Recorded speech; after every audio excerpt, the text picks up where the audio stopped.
This is the Ridge Hunter Outdoors podcast.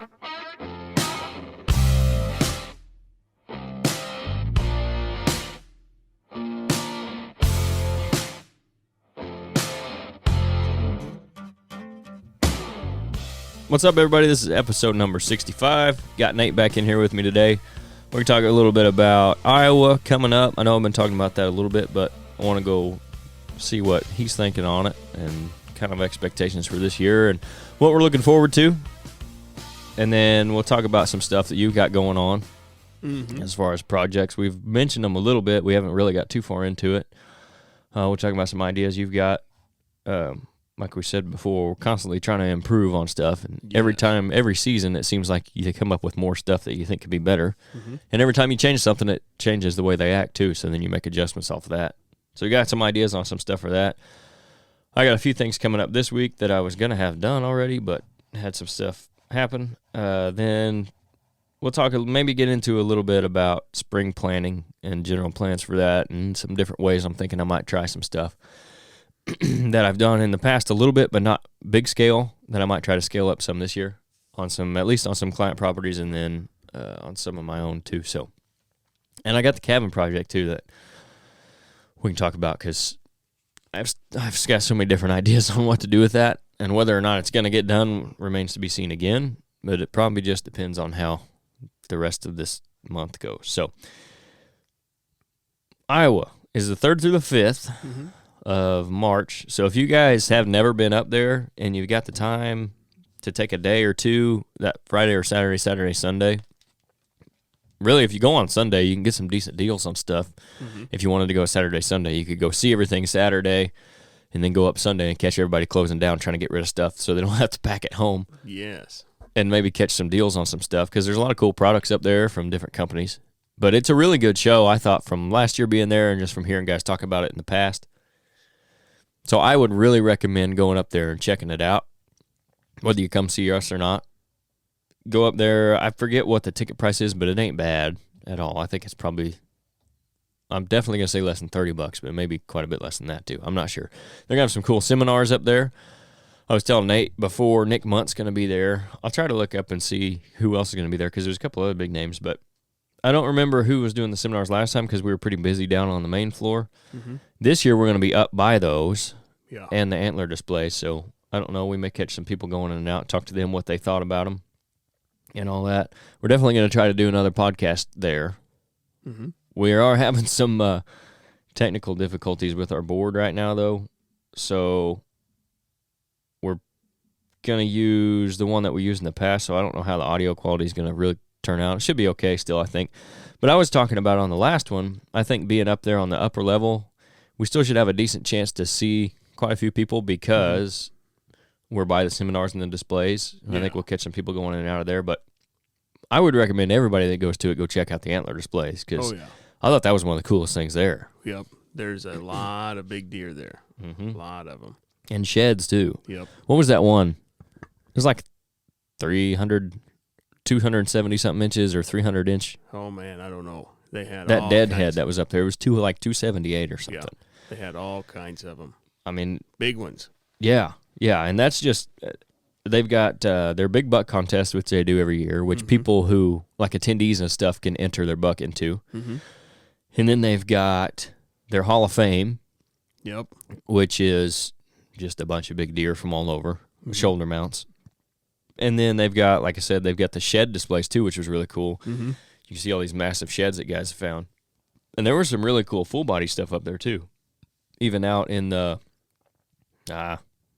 lobby kind of area, there was some cool full-body stuff. But then there was some up there in that part too, which I thought was cool. And some of just the mounts theirself I thought was cool, because like that one with the snow on it, on his back, he was kind of turned. And there's some really cool mounts up there. You can see some pretty good taxidermy work. So I thought, even if we weren't doing it, it would be really cool show just to go to as an attendee and look around and get in on some. They've got a ton of good raffles up there and stuff. Get some marked down stuff, prices and that. You can see there's a lot of new stuff that's coming out, So as far as hunting products wise, definitely. Yep. And a lot of guys are on TV. big names in the industry. A lot of them are there at that one. Mm-hmm. I think last year we were relatively close to the Heartland Bowhunter, or not Heartland Bowhunter, Midwest Whitetail booth. I think they were one row over from us. Mm-hmm. A lot of those guys I saw were there. What was the big one in the middle? The public land guys. You remember who that was? Nah. Oh, man. I don't. I wish I could. Whitetail Adrenaline? Is that them? Maybe. That sound right? They had a huge booth in the middle. Yeah. There were a lot of them there too. I'm trying to find these names here. David and Jeff Lindsay, George Lynch, Tom Nelson. I can't remember which one it was that I saw other than Nick Muntz on there that I recognized. David and Jeff Lindsay, that's the Lindsay way, isn't it? Is that those guys? These guys are from Delta McKenzie, so I don't know. Anyways, there'll be a lot of good ones up there. They're doing repetitively, so if you miss one day, you can catch it the next day. Mm-hmm. Like I think the one I saw today, I think Munt is going to be talking about like campfire thing, probably similar to what we do for our campfire episode, telling some stories and stuff. Yeah. But he's going to do it on maybe Friday and Saturday, so you can catch either one. And I'm sure it'll be a little bit different, but I'm sure it'll be entertaining. Oh yeah.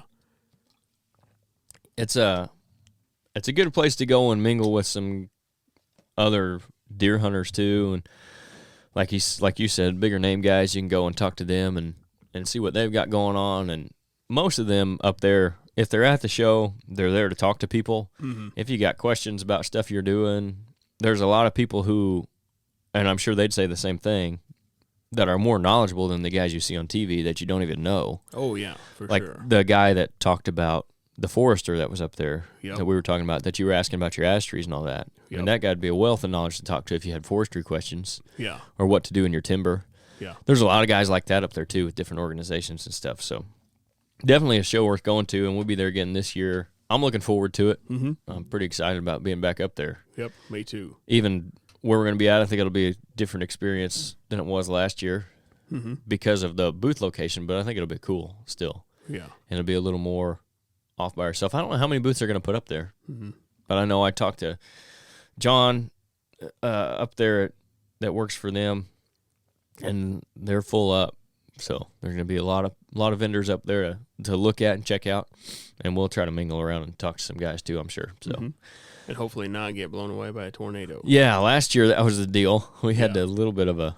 Well, it wasn't far from there because we saw some of the debris and stuff when we were on our way home. Yeah, driving through. Yeah, where that thing had ripped through some stuff. Mm-hmm. Gosh, it wasn't 10 miles south of Des Moines. I thought they said it was about 6 miles south of downtown. Mm-hmm. No, here we are in this big metal building. Yep. We made it though. Yep, we made it. So hopefully we don't have that issue this year. I don't know if it's going to be cold as it was last year. It was pretty cold there last year with the wind whipping through, but I'm sure in the middle of Iowa it's going to be colder than it is here. But I'm looking forward to it. Jeff's going to be up there this year, at least as of right now. So we'll have the whole crew. Yeah. So all you ladies that have been just dying to meet him, or guys, whatever, you can come up there and see him. And he's no different in person than he is on the podcast. So just be forewarned. That'll be fun. We'll be able to have everybody up there. I'd like to have a guest on while we're up there, but we'll just see how that works out. If some of the guys that we work with are going to be there, maybe talk to them. I know that Rodney and them are going to be up at the Illinois show, which we didn't do last year. It's the beginning of April, he said. Mm-hmm. So I will look into that just depending on how Iowa goes. But I think that'd probably be a good one to go to also. I was telling you guys last year when I was at the Deer and Beer Fest, the guy from Publicly Challenged was next to us, and he was telling me that the Deer and Turkey Classic was a big hit again last year. They'd had it for the first time in a long time. Yeah. I was thinking that they had shut it down for a couple of years for COVID. And I guess they brought it back last year, and I haven't seen anything about it this year because I was planning on maybe going to that one because he said it looked like it was packed. Yeah. He said he didn't go to it and set up, but because he was out of town and coming back through, but when he was on his way back through, he drove by it and saw it was just packed. He thought he should have set up there. Yeah. But I haven't seen anything on it, so I don't know. Maybe we'll go to Illinois, maybe not. It's in Peoria, I believe. The Illinois Deer Classic is. Mm-hmm. I think so. I think the Deer and Turkey was the one in Bloomington, maybe. I don't know. We'll see how Iowa goes and then play it by ear there. I know last year we didn't end up making it to Illinois, but still the Iowa show I thought was really good. It's going to be a good 2.5 days up there, sitting around meeting people. That's fun to me, too, is to get to talk to people who, again, are kind of like-minded and just you can pick their brain. They can ask you questions about stuff. I know last year set up with the consulting stuff, we got to talk to several people about stuff they had going on, some questions they had. This year will be more towards the podcast, but we'll still maybe I'll have some business cards and stuff up there for that. But, yeah, I'm looking forward to meeting a lot of people and hopefully getting the podcast out there a little bit more, too. Yeah. I know last year we saw a considerable bump from being up there, so if anybody's still listening to this from last March, I was going to say I don't know why you're here, but we appreciate it. Yeah, we'll try to get some more. Even from being at the Deer and Beer Fest and then there at Iowa last year, we got some guys who potential guests too to get on the show. So maybe we'll meet some people that we can get on. I still have a whole list of guys that once we can get in here more consistently, I'm going to try to schedule out and have on. Yes. I've got 10 or 12 guys now that have said they'll be on anytime. Yeah. We can work it out. So Yep. I don't know. You got to know maybe one or two guys that would potentially be interested. Potential candidates. Yeah. So, yeah, that'll be good, too, if we can meet some new people to bring on here. But what was I know we talked about it a little bit last year, but what was your favorite part of the show last year? Ooh, I had been to shows a lot. Probably close to 10 years ago. Me and some other guys, we would make, we'd probably go to, 4 or 5 big shows. I mean, Iowa, Illinois, Ohio. Yeah, for those of you who don't know, Nate used to be a DVD/TV star. Oh, man. We made the circle for sure. Yeah.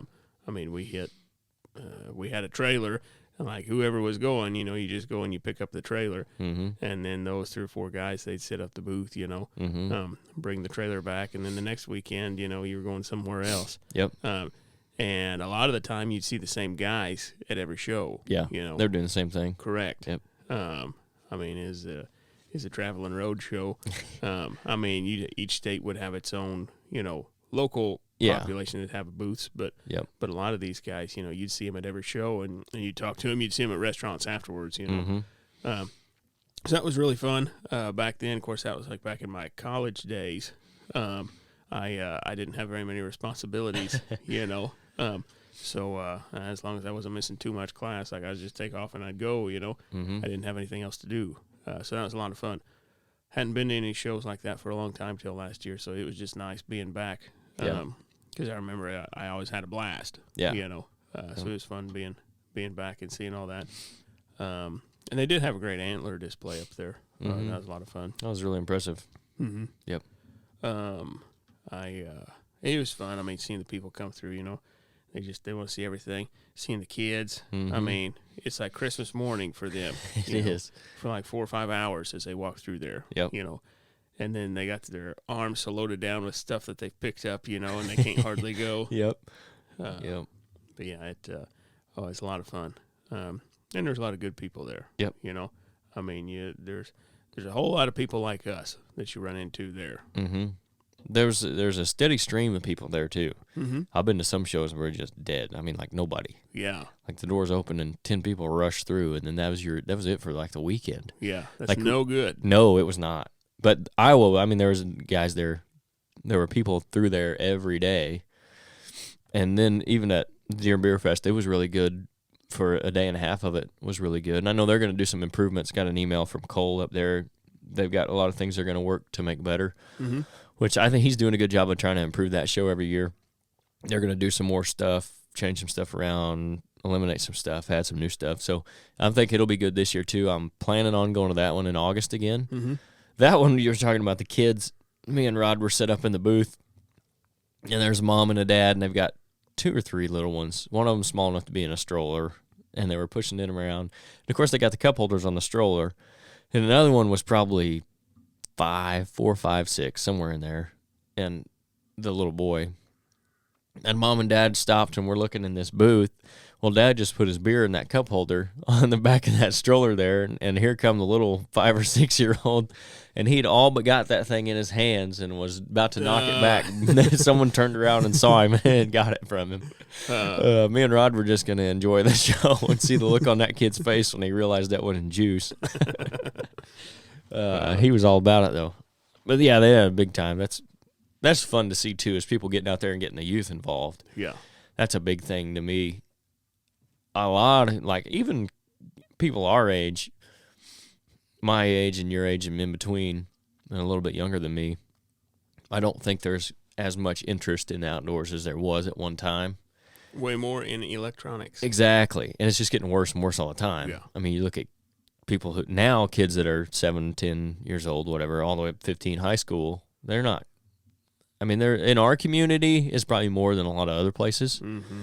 We're in a farm community, small town, southern Illinois. Yeah. Now, there's a lot of places where, especially I'm sure in like Des Moines, Iowa, there's not a lot of kids getting outdoors and doing that stuff. Yeah. So it's good to see them bringing them and getting them involved in it, and it gets them excited about it. Yep. Being at the show, it's not like sitting in a tree in 30 degrees and freezing your butt off to not see anything. Yeah. It gets them at least excited about the sport of it and everything that's going on. So that's a cool part of it too that I think gets overlooked, because we do, as a group, I think need to do a better job of getting youth involved, which comes back to, I could get on my soapbox about that, about hunters not being as hard on each other as we are. I think we're probably our own worst enemy. Yeah. Which I did a podcast almost completely on that, all the keyboard warriors in the hunting industry. Yeah. Which is pretty disappointing. But anyway, that's a topic for another time we'll talk about.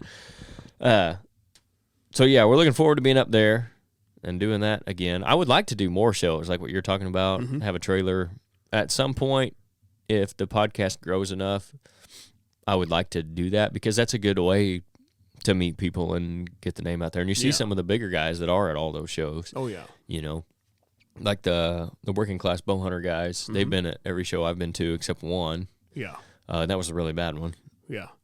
I won't say which one it was, because it was like one of the first shows after COVID. So yeah, but I haven't been back there since.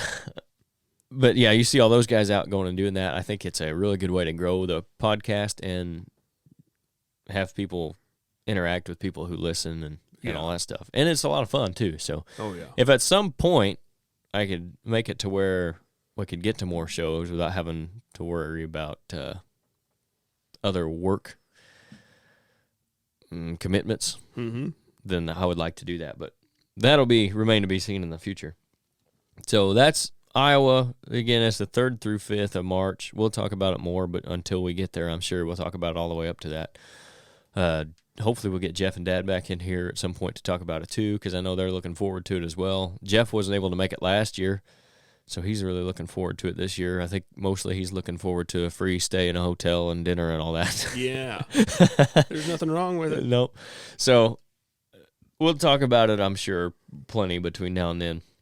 Now, you're mentioning your project, which we'd hit on before maybe a couple times, a new spot for potential food and doing some stuff with some cover. You're saying you've got some stuff mowed out and you're thinking about doing some more burning this year? Yep. So last year I did a little bit. I added one good food plot, one big food plot. They used it the way I thought they would. I've got about 100 acres to play with for hunting, which is great. That's a lot more than a lot of guys. But I got about 100 acres to play with. I'm going to say 30 of it isn't, I'm not really trying to do too much with, because it's up around house place and everything. Yeah. You know, so I ain't going to try to get too wild there. But everything that's left, I have 2 creek systems that run through this piece. I'm trying to do everything I can to better what it is. I've got very little woods. You've seen the woods I got. I'm going to say I've got 1 7-acre patch of woods, and then just brushy creeks that connect, you know. The 7 acres is relatively mature. Yeah, it is. Through most of it. Down on that one end is not quite. Yeah. What end would that be? Where me and you sat the first time we hunted together. Yeah. The west end, the far west edge, a lot of those trees aren't too big, but the east end is very mature, mainly white oaks. So there's nothing wrong with that. Right. It's mature and open. The west end is where it starts rolling a little bit. There's 2 draws that connect with a couple little gullies off of those. The west end is what I need to try to focus on, I think. I want the east end to be alone. I want to be able to hunt the east end carefully around the food plots that I've already got established, and the acorns that are in the woods. They mess around on them when they're in there. But the west end, there's not as many. There's very few white oaks over there. There's a couple on the very north end up there toward the stand where we sat. But down on the rolling hills and stuff, there's junkier trees. Of course, the ash trees are dying. There's no real softwood in there to speak of. But I'm going to try hinge cutting, I don't know, 3 or 4 piles in there, I think, over about 3 acres. Maybe not quite that much, that big of an area. But anyway, if I can get 3 or 4 piles in there, I need it thicker. I really do. I want to try to make a good bedding area there on those ridges, which I think I can. But I need to try to make a good bedding area there based on the little change I did last year and how it worked. If I can somehow get to where the deer moving on my place can move from food to bedding, that's what I would like to try to set it up as, with solid travel corridors in between. That's my goal in what I've got there, the 2 creek systems. I'm wanting to plant about 3 acres of native grass, switchgrass, native grass, blue stem, Indian grass. I'd like to do that. It's kind of on a hillside. I think I know exactly where the bucks will bed. The way that is, I think they'll bed up on the top, up the hill from the creek crossing. I think they'll bed up there on that top. There's a little briar patch there, which would be right on the edge. It'd be on the downwind side of the native grass patch. Oh, okay. Yeah. And I think they'd bed on that hill right there. In my mind, that's what they're going to do. But if I can get that in there and have another good bedding area, a new bedding area that's never been there before, that would connect the potential new big food plot that I'd put in to the new one from last year. But I'd like to put in 2 to 3 acres of maybe corn or milo is what I'm thinking. I could even do both. Maybe, yeah. It'd be hard to keep the weeds and stuff down with the milo in there too, but yeah. I don't think I'm going to do beans because I think they just destroy the beans. I don't think I'd have enough beans to actually ever get ahead of the deer. I think they just keep them mowed down all summer. So I think I'm going to do, probably I will do milo, I think, for the first time, because I don't think they're going to mess with it when it's growing. No, they generally don't. Weeds could be a problem, but I think I'll take it. Well, I should say grass. The weeds you should be able to. Yeah. I believe you can spray 2,4-D on milo. No, you have to double check me on that. But I know you can't spray it for grass with any cleth or anything or Roundup because it'll kill it. I'll smoke it. Yep. But yeah. So that's one thing, and that may be something where you want to do. Maybe you do corn this year, and then you see. Well, number one, you can get a good kill on it. And then you have a good seed bed for next year. And That's 2, true. You can see if you're going to have grass problems or not. Yeah. Because we've planted milo before in an area where we weren't really sure what was going to come up after we disked it. And it actually had been planted before, a part of it. But the Johnson grass was unbelievably thick there. Yeah. So we planted milo into it and we couldn't do anything with it. Yeah. So that would give you an idea, too, of what's going to be there potentially. Yeah. For just natural growth. That's and true. then it would give you a year to get ahead of it. Yeah. And then you could do milo next year. Yeah. Or maybe the corn works out great and you want to do that. Yeah. You know? Yeah. You could do the same thing the other way, too. I mean, you could plant the milo, and then if it doesn't work out and you do have a bunch of grass in it and you want to do the corn next year, you could do the corn next year. But yeah. I know I'm going to have – I should have corn right next to me, right across the fence in the crop field because they should be on corn this year. Yeah. I talked to the neighbor, and he says that he thinks that's what they're going to do. But the farmer – I'm not talking to the farmer yet, but the neighbor that owns the ground, he said he thinks that that's what they're going to do. Yep. Until middle October, at least, right? Yes. I mean, yeah. But that would give me, I got good bedding off of my property on the neighbors. There's a good spot down there, but then I've got food pretty close to that to draw them, because they always had for the destination food in the evening. They come up through me anyway, so I'm pulling them out sooner with the food plot that I got down there that I put in this year. It would be, I don't know, 150, 200 yards away from that would be where the little thickets, the native grass patch would be.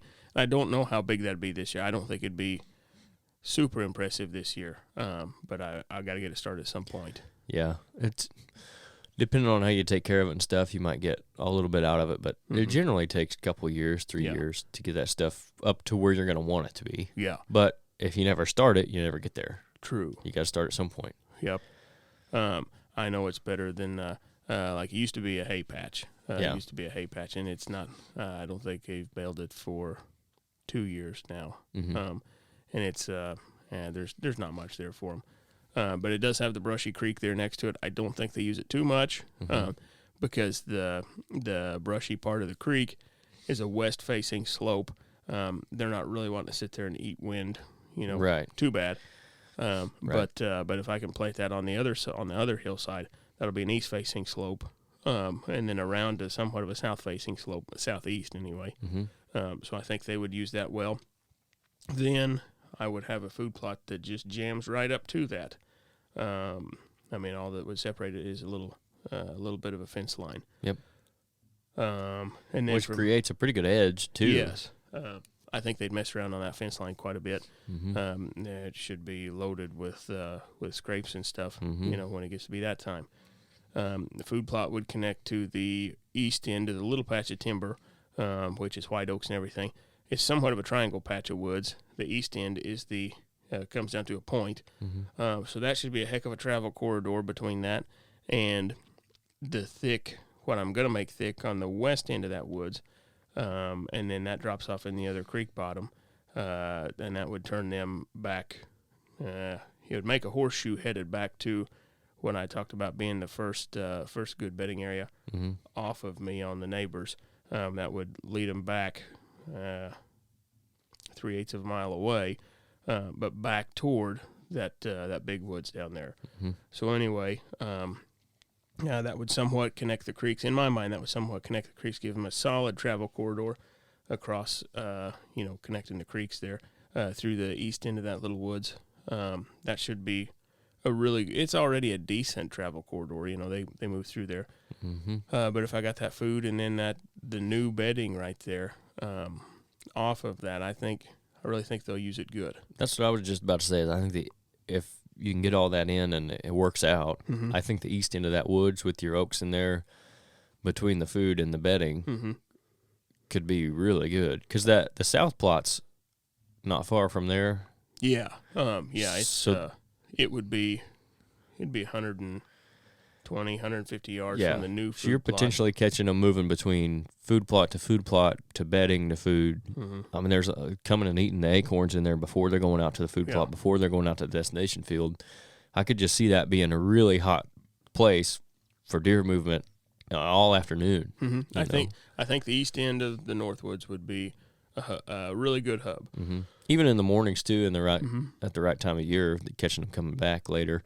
And then of course, if you got your does moving in there eating during the rut, you're going to be in a pretty good spot for your bucks to be cruising that area. Which potentially between the bedding, if you get the right wind and your food, there could definitely be a lot of cruising activity through that part of that woods because the bucks are going to know that the does are likely either bedded up or in one of those food plots.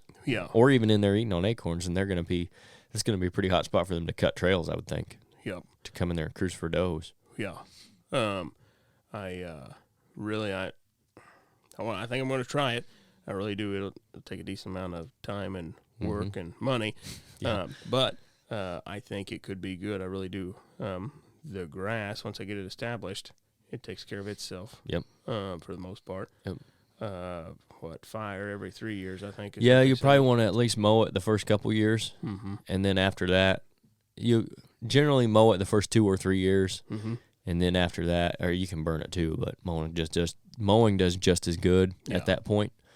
And then generally it's every 3 years after that. Yeah, you burn it down and let it go for 3 years. So it's pretty low maintenance once you get it established. Mm-hmm.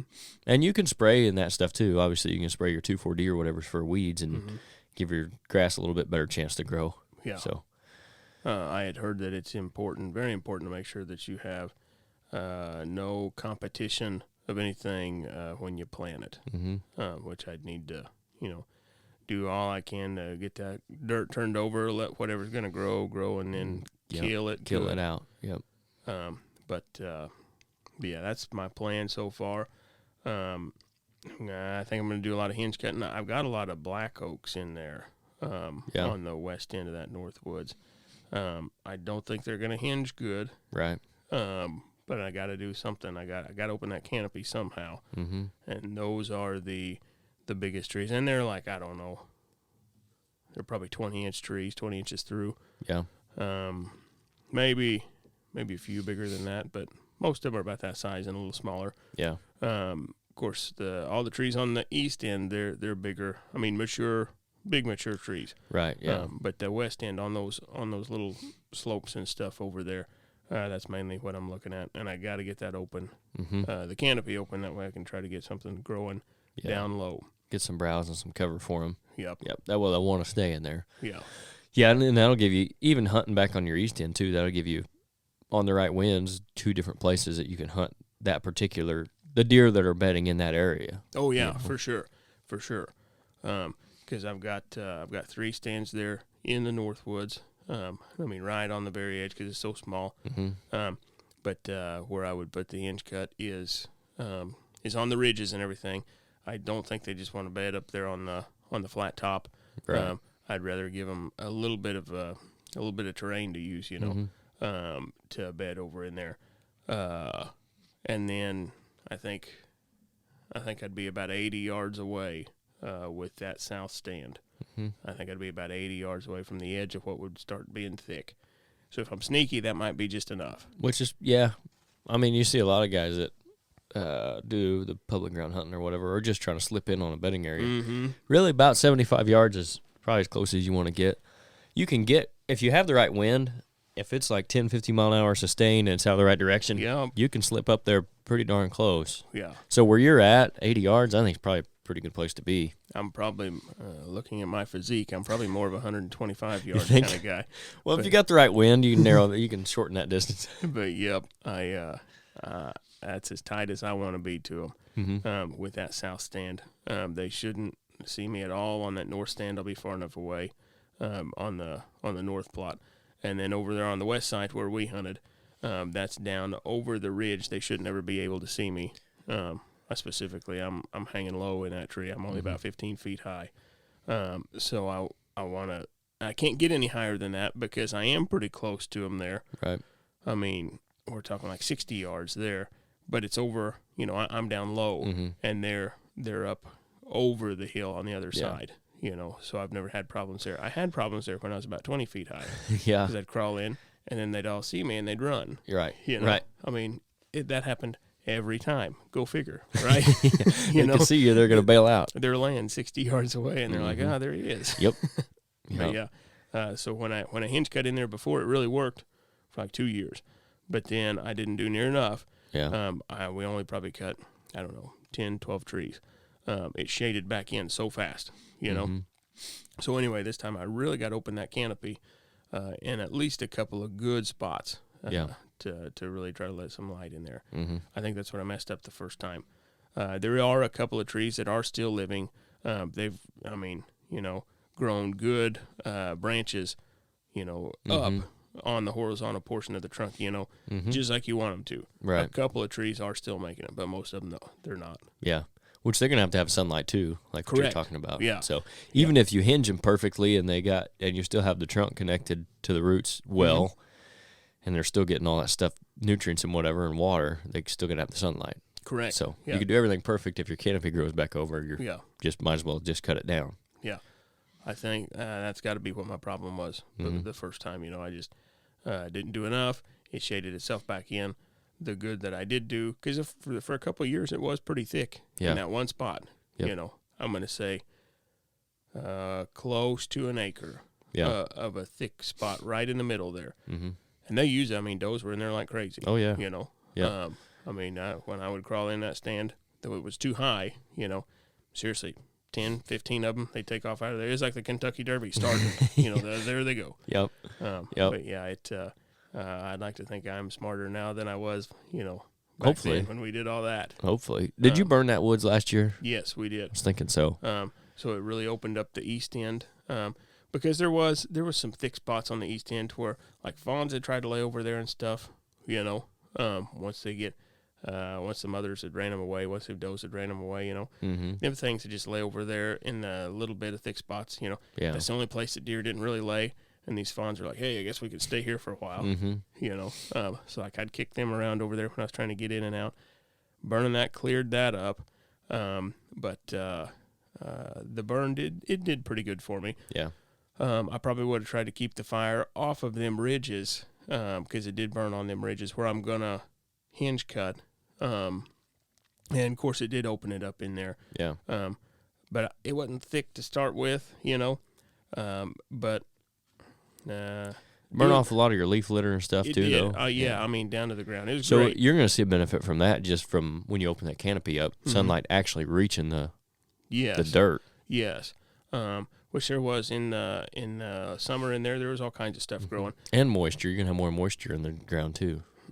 Whatever was sitting on top of all that leaf and stuff is going to get to the soil. I killed most of that buckbrush. What'd you say? A coral berry, I think was what the name of the stuff was. So. But that stuff was just everywhere in there.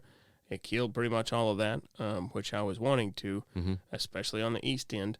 But now if it comes back in this hinge cut stuff, that's fine. Right. I don't really care. I don't think. No, it's not gonna hurt you any. No. And they'll eat. They would. They'd pick on them leaves. Lack of other browse, especially if there's that. If they just have that this time of year, they'll eat on that stuff, and they'll eat the little bit of the stems of it, kind of just for that woody fiber stuff, helps them digest and all that. Yeah.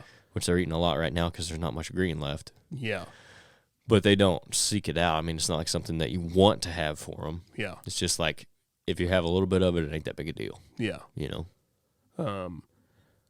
Considering a water hole in there by the south plot, considering a water hole there, I don't know if I'll do it or not.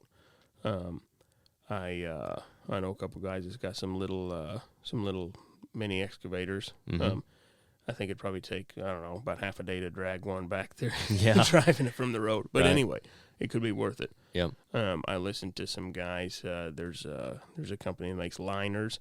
It's just like a tarp, you know, but somewhat special. I think I forget how thick they said they were, but I might do that. I might dig me a hole back there. They said having that in the woods, and they said a lot of times you'll get bucks to use it. Have you seen the way Sturgis does his?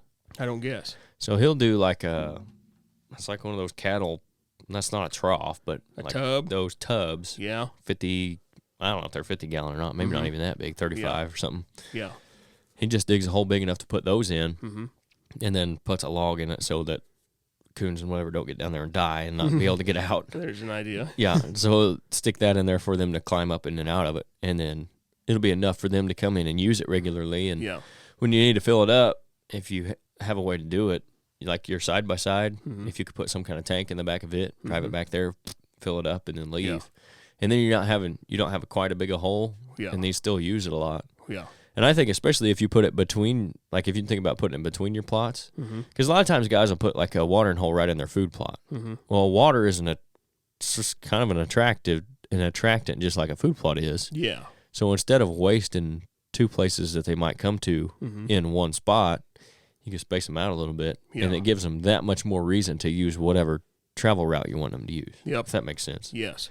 So another block in another stepping stone in the path. Yeah, another reason for them to go through that particular area. Yeah. So instead of going from this food plot maybe whatever to the south and then back up around. Maybe they go from this food plot. Okay, I remember there's a water up here. Hit that hole and go to the next food plot. Yeah. Instead of getting lost after they hit the first one. Yeah. I would put it. My stand's about 20 yards off of that south plot right now. Mm-hmm. I would put the water hole between me and the bedding. I want it pretty close to bedding in there, I think. Yeah. Give them a reason that might pull them out of bedding early too. Mm-hmm. Yep. Because I was my thought on it was early season. Mm-hmm. Sometimes before we start getting some of the fall rains, because those creeks dry up. Those creeks on me dry up. Yep. There's no springs or anything in them, so those things dry up. I was gonna make a decent sized thing. I was gonna order like a 30 by 30 tarp, and I don't know if that'd give me a 15 by 15, hole, and then I don't know, make it 3 foot deep or so. Right. But anyway, I was going to order a decent size. I want to make sure and have a big enough tarp. But they say dig it and then put that liner down and then flip dirt back over it. Yeah. So they on their hoofs they feel dirt and mud instead of your liner or poke a hole in it. Yeah. With their foot. But I thought about that. And there's a little spot I could do it. It'd be about a 25-yard shot. Mm-hmm. And I would be between the plot and the water hole. But the water hole would be there on the edge of all those white oaks. Mm-hmm. So I thought early season when they're on the oaks already, if there's acorns, that water would be there. Mm-hmm. And where I'm expecting the bucks to lay, I'm expecting the does to take over the switchgrass, the native grass stuff. I think they will because it'd be right on the edge of what's probably going to be a big plot. Mm-hmm. I think they'll probably just camp right there. Mm-hmm. I got to do everything I can to not let them lay there in the east edge and the north woods. Right. I got to keep that clean. I don't want them to lay over there. Right. That'd be bad for me because that one little low spot is how I can get around. Wouldn't have any access. Yeah, they'd mess me up there. But I got to make sure that stays open. Anyway, I think that's what I'm going to do. I'd also consider the water hole down there in the sprout patch. Mm-hmm. In that one, I'd consider that because that creek dries up too. Yeah. And even in the rut, midday, like 11 to 1 o'clock, you may catch them coming and hitting that water hole. Oh, yeah. Especially in a year like this year, when as dry as it was, they got to drink when they're running around all that. They're going to drink more than they would on a regular day if they're running around chasing does. Yeah. So it may be a place to come in. And I mentioned Sturgis. He's got all kinds of videos of bucks hitting those water holes midday. Mm-hmm. I mean, broad daylight, just walking right in there, 15, 20 yards of your stand, drinking water. Yep. I've not heard anybody saying, it's a bad idea. Right. Nobody that's done it. I don't think there's much downfall to it. No. At all. Nobody that's done it seems to regret it. If you do it and it doesn't work, you're out some time. Yeah. But they got to drink. Yep. Food, water, and cover. Yep. And like I said, even if a guy puts them in a food plot, it's not the worst thing in the world because they're probably going to use it. It's just if you got to make one anyway, it's another place that you could potentially have them using instead of putting them together is all. Yeah. But, I mean, there's guys that put them together and they work fine too. Mm-hmm. I mean, there's nothing wrong with it. I definitely think that's a good idea as well for that reason because it's just going to give them one more reason to be wherever you want them to be. Yeah. I'm thinking that I could keep bucks on the west end of the Northwoods on those ridges, and then also down there in the southwest corner where we knew that buck I killed last year. Mm-hmm. Now that I know he stayed down there a lot from me finally easing back in there and killing him. Yeah. But I never go down there. And that is there's a good east-facing ridge down there that they like to lay on. It keeps them out of the wind, coming across that big open field to the west there. Mm-hmm. There's that brushy top and the brushy hillside. I think I'm going to do a little more down there, try to get that a little thicker. I might cut a few trees down on that hillside to see if I can get that hillside just a little thicker. The top is thick. Yeah. If I can make the hillside just a little thicker, I really think they'll lay down there. Yeah. And that's about the last thing I could do for them on my place there, because down there, I mean, that's close to the property line. But I can't hunt down there. I mean, you blow them out, Yeah. If I can make that a good bedding area, the draw headed down there toward it, I don't know. I might try to burn that as well and keep that open, and then try to use the creek to get in and out if they're not laying right there on the creek, but laying just a little further down in the cover that I've given them. You know, if I do that, I might be able to hunt that the north end of that hillside. Yeah. That way I could have another spot down there, because I've always wanted to be down there. It's just it's too risky to get in there. Right. And I know it's not worth trying. You know, if I know I'm going to blow them out. But if I change it just a little, I think I could do it. Yeah, if you can get them laying just a little bit farther or where you want them to in a little bit better spot, then you can get down there at least on that fringe of it. Yep. And then from there, that would give me a solid, that creek would give them a solid travel corridor from the west end of the North Woods all the way down to that brushy hillside. That'd be probably a 200-yard stretch for them. And I mean, that is what they're going to use to get from that spot to that. And then once they get down there just off of me, I mean, there's a whole nother creek. You know, the creeks tie in together down there. And I got a whole nother creek system to run onto the neighbors one way or onto the other neighbors the other way. Yeah. You know, where the creeks tee. Yep. So that's, I mean, either they leave me going that way or they come to me, you know, from that way. So that would be a definite travel corridor to bring them up into all of the new stuff that I'm wanting to give them. Right. And that would give you 6, 7, 8 good solid spots, different options to hunt. And I wouldn't go down there until, I don't know, the end of the first week in November, you know. I mean, I don't know, 5th, 8th, somewhere in there, you know, I would not mess with that at all. Right. But when the time gets there and you get a good wind, that'd could be one spot. Yeah. One of your spots that you crash in on. Yeah. On the best days. Yeah. Yep, for sure. But yeah, these the other spots that I've already got, you know, they've worked good for a long time, and you just with the little bit that I've got, I do have a couple different access points. You know, I can come across the field from the other way. I've got good access points, but I just can't. The way it is, I can't go in any further. You know, I just want to stay right on the edge. Yep. Because I got to try to preserve everything that I do have. But if there's ways that I can move where the deer aren't moving, you know, that'll give me more spots. But it is, like I said, about 70 acres that I'm really, really trying to work with, you know, out of that 100 that's there. That it can get pretty close sometimes. Yeah, right. Yeah, when you hear it, like 70 acres sounds like a lot, but when you start to hunt it, man, you can overhunt 70 acres really fast. Yes. And put a lot of pressure on it. You can put a lot of pressure on 200 acres in a hurry. Even that 160 that I hunt, just the way it lays out, there's only so many places I can go and set up.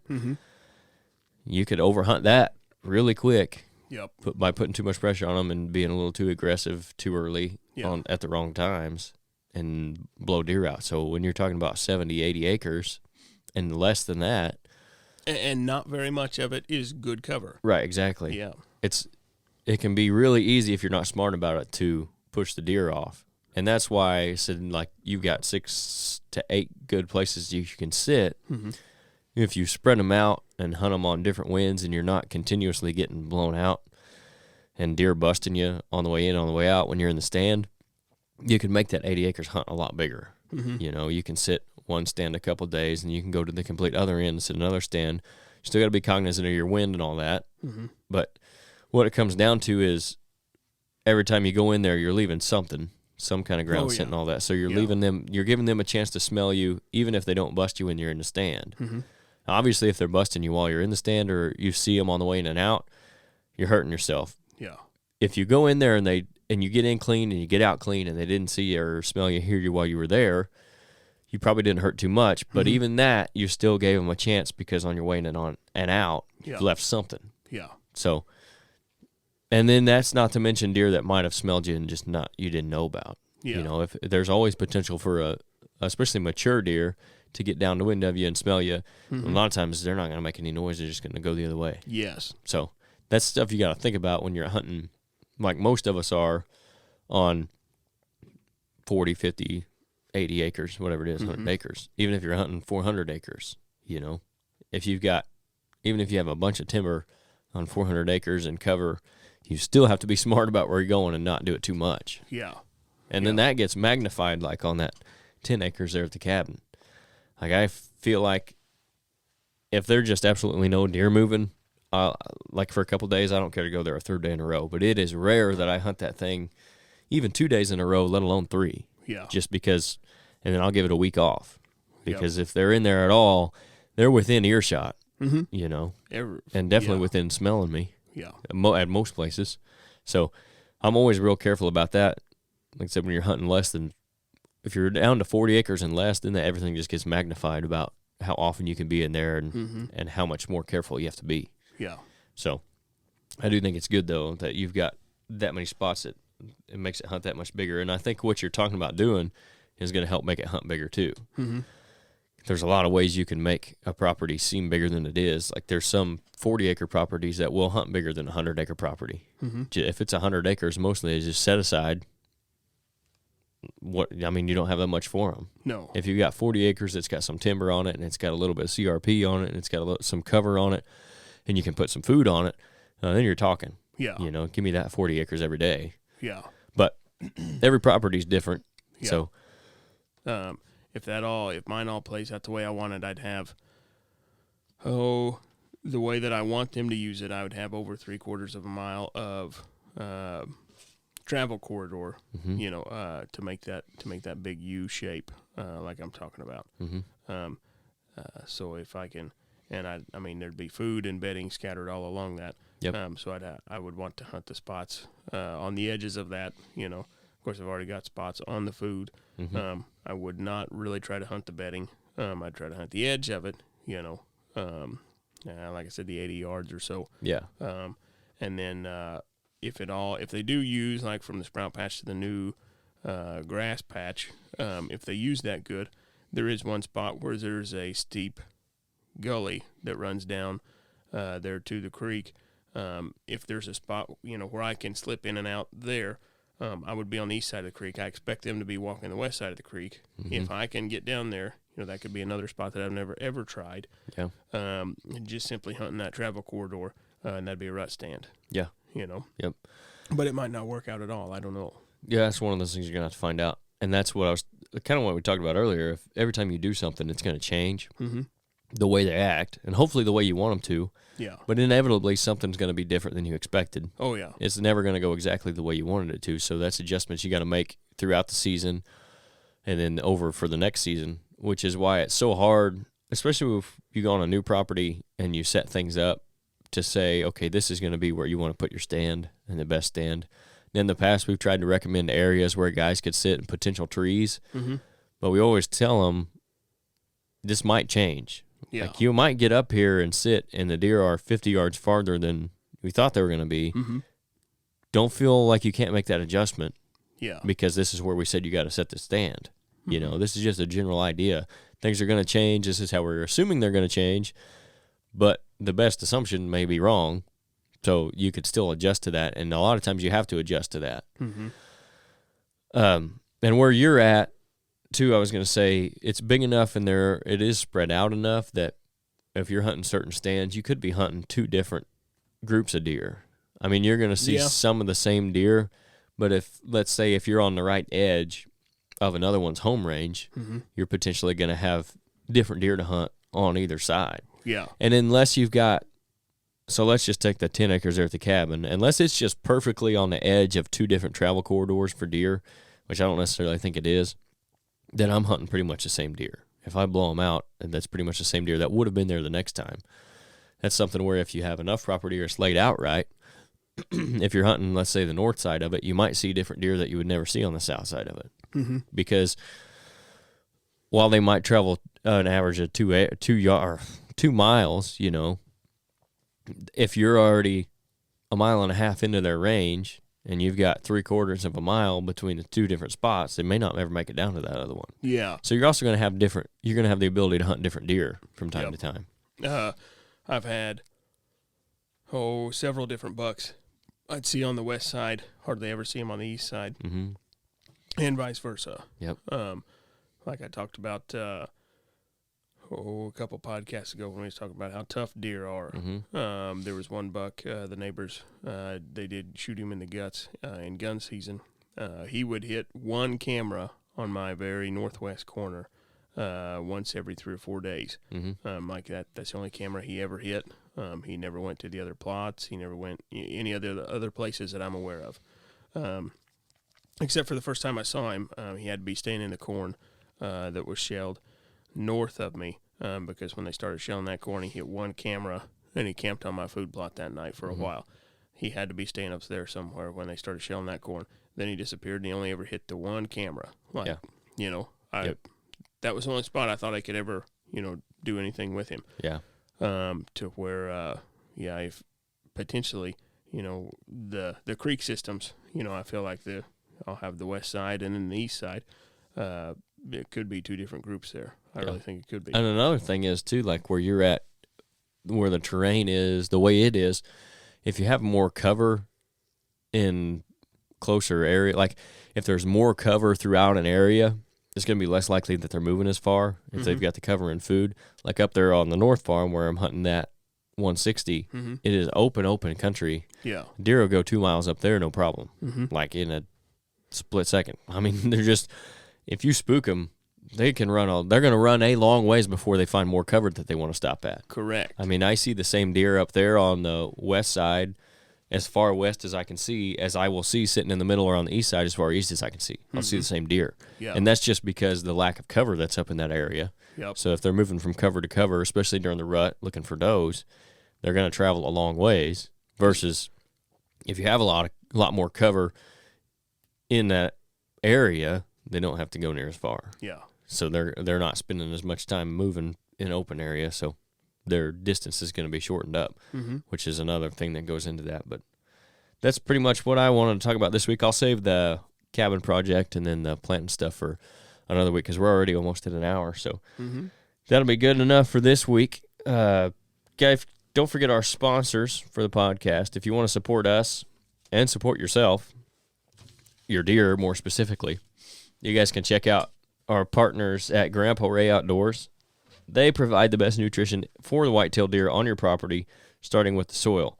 They've got a full line of high-quality food plot seed and plant foods. They were started in 2015, but John's been in the seed nutrition business since 91. With over 14 different food plot blends to choose from, you're not going to have any trouble finding what you're looking for. They've got fall and spring blends, corn and beans, switchgrass, liquid fertilizer, soil test kits, you name it, they've got it. And they're not just about selling their products. They'll answer any questions you have about what blends would be best for your specific property. That way you can achieve the best results possible. John and his team don't believe in a cookie-cutter approach to wildlife nutrition. They'll treat you and your situation individually. So like I said earlier, every property is different. They're going to take that into consideration when they're making recommendations for what kind of seed is going to be best on your property in your situation. And they're not about a fancy label or package either. They're just about good quality seed and taking care of their clients. We've used their blends on tons of client properties all over the Midwest, into the West, and even in the East, really. And as far south as almost Tennessee. And, of course, we use them around here at home as well, and it's been as good as advertised. I mean, we've loved every blend that we've put down. We've had a lot of good luck with it. As long as Mother Nature's cooperated, they've been really good. That's why we started working with them in the first place, and that's why we're going to continue to work with them. So if you want to support us while getting yourself some of the best seed in the business, go to GrandpaRayOutdoors.com and use discount code RHO Podcast. That's all lowercase, no spaces, and you'll get 5% off your order. Another way that you can support us while supporting your deer herd is to check out Rack's Big Game Supplements. They're a veteran-owned company out of northeast Nebraska. They're deer hunters just like you and me who are looking to get more out of the mineral and feed market than existed at the time they started developing their products. Through years of research, they came up with one of the best mixes available that's going to help improve your herd's overall health while not feeding non-target species. So there is a theme here between our first two partners. If you're wanting to improve your deer herd's overall health, give them nutrition, food, check these guys out. Rax has minerals, protein blocks, pelletized feed, and meal feed, all specifically designed for whitetails. If you want to support us, at raxmineral.com, that's RAKSmineral.com. Use the discount code RHO22, all caps RHO22 at checkout, and you'll get 5% off your entire order. You can also go to our website, Ridgehunteroutdoors.com. use the discount code RHO pod. That's all caps. You get 10% off anything on there. So if you're wanting our clover and chicory blend that we really like, it's got some alfalfa mixed in there as well. You can get that for 10% off, or anything else you see on the website. Don't forget to leave us a review on Apple Podcasts. Follow us on Spotify. Subscribe to the YouTube channel. Like and comment on there. Getting really close to having some more content coming up. Hopefully some on what all Nate talked about today. We get out there and do some videos on that. We'll do some on the cabin project, which I'll talk about at some point on here again. We'll have a lot of stuff coming out. We'll have stuff from Jeff's property as well. And anything else that we're doing as far as that side of things goes. I don't know. We may try to shoot some video too if we do some shed hunting in the future. I don't know. We'll see what happens with that. But if you want to keep up with all that, again, subscribe to the YouTube channel. You got to hit the notification bell. That way you know when that stuff comes out. And then like and comment on the videos. That helps us out in the YouTube algorithm. Our other partner who we just picked up recently, if you guys have been listening, you've heard about them. If this is your first time in a while, you've probably missed out on hearing about this new partner. It's Rodney Hawkins. I did mention him earlier. He's going to be up at the Illinois Deer Classic, I believe with Midwest Farm and Land is who he's going to be with up there. Really, if you're looking for a piece of ground to manage and hunt and to practice some of these things we're talking about on for yourself, then Rodney's the guy to talk to. He grew up hunting and fishing in Southern Illinois, and he's putting that love for the outdoors into selling recreational properties as a land specialist with Midwest Farm and Land. If you guys haven't heard of them, they're not really your average real estate company. Last year, they sold over $85 million worth of ground. They've got agents like Rodney all over Illinois, so they're really a local company with a national reach. For more info on them or any ground that may be available, or just what you're looking for, have them keep an eye out. You can contact Rodney directly at 618-925-3153, and he'll get you taken care of. Rodney's also recently started a new company called Ridgehunteroutdoors. They currently carry hard and soft shell blinds and blind chairs from Radix Blinds, in addition to an all-natural scent elimination product called Camo Dust, which you can get more info on at camodust.com. As for the blinds, Nate's actually spent a lot of time in one of the soft-sided Radix blinds this season, and he was more than happy with how it worked out for him.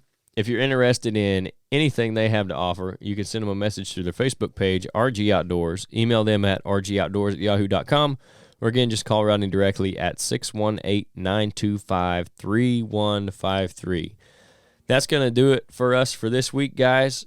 Again, make sure you check out the Iowa Deer Classic. I think you just type that into Google and it'll bring it up. You can get some tickets to go to that. And we'll catch you guys again next Monday.